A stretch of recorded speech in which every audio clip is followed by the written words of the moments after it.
Welcome to the Weekend Warriors channel.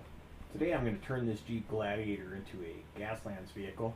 This Jeep Gladiator came to me via my secret Santa, who is a friend named Andwele. I just want to thank Andwele for this vehicle, as well as another two that he gave me, another Hotwheels Jeep Gladiator and a larger scale Jeep Gladiator. So I'm drilling this thing apart. I'm going to take it apart so I can get to these motorcycles. I want to remove them from the back. I just want to do something cool with it. So I'm cutting them off. Once I get them cut off, then I'm going to figure out something that I want to put in the back. I've got these bits that I got off a guy off Etsy. I'll post the link in the description.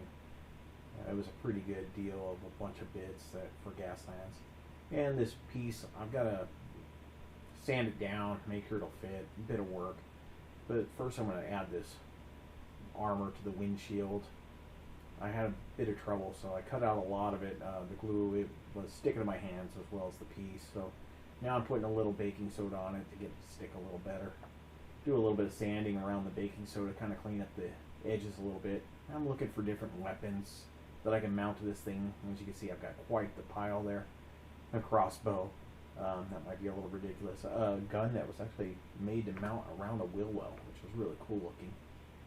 So I'm just looking at the different weapons and different pieces that I plan on adding. But I am going to add this to the bed.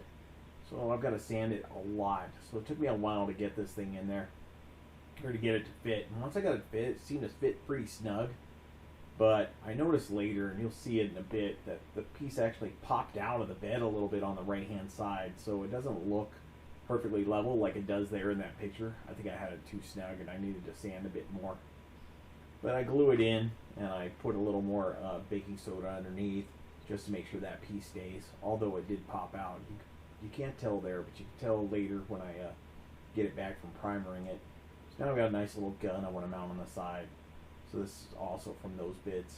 So I add a bit of glue, some baking soda. I really want it to stick on there good because I didn't have a whole lot of surface area where it was going to stick to. Mainly the fender and a couple pieces of the body. So now I've got this little piece that I want to add on to the hood there. It's like a cowl induction thing, and it's got a Punisher logo on it. So this guy is like one of those guys just want to terrorize people in the Wastelands. And it has nothing to do with the January 6th storming of the Capitol building or anything. So now I'm going to cut some armor for the windows, and I trim up just this paper that I have. And you can see it's an old barcode off, I don't know, clothing or something. I have no idea. So I cut it to shape and I glue it down. I put it in place using my X-Acto knife. And now I've got these hole punchers. And this hole puncher punches these little tiny bits that can be used as rivets. I've seen a few people online use this idea, and I thought it was a great idea, so I ordered some. They're about $10 for the hole punchers. They only come in pink handled for the size I got, so that's what I have. You'll see a guy named Bill Making Stuff use this technique, and I've seen others as well. So I decided to employ the same idea here and add some rivets onto my armor. It actually turns out cool. You can see it in the final product, and these little rivets add just a little more detail to my otherwise flat papered windows or armored windows. So I continue to add some of this paper.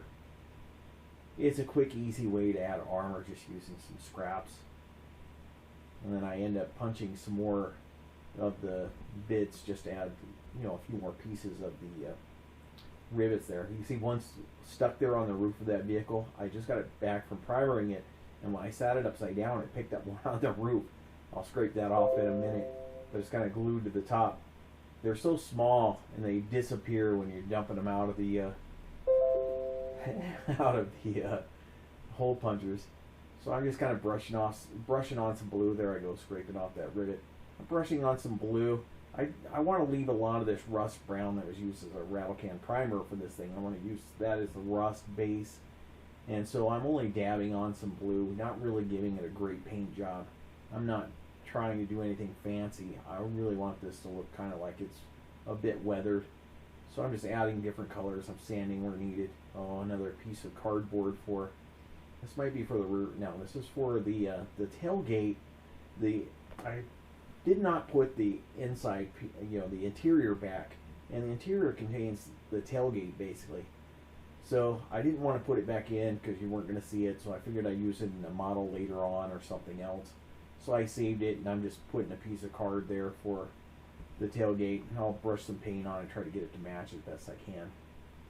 I didn't notice when I primered it that it was missing a piece there, and it was a big gaping hole. Well, actually, it was just the body that I primered, so it makes sense that it wasn't there. And I continue to brush on this paint. I'm adding a little silver here to the armored bits and to the the pieces in the bed, the front piece there, add some dirt to the wheels. I want it to look kind of grimy.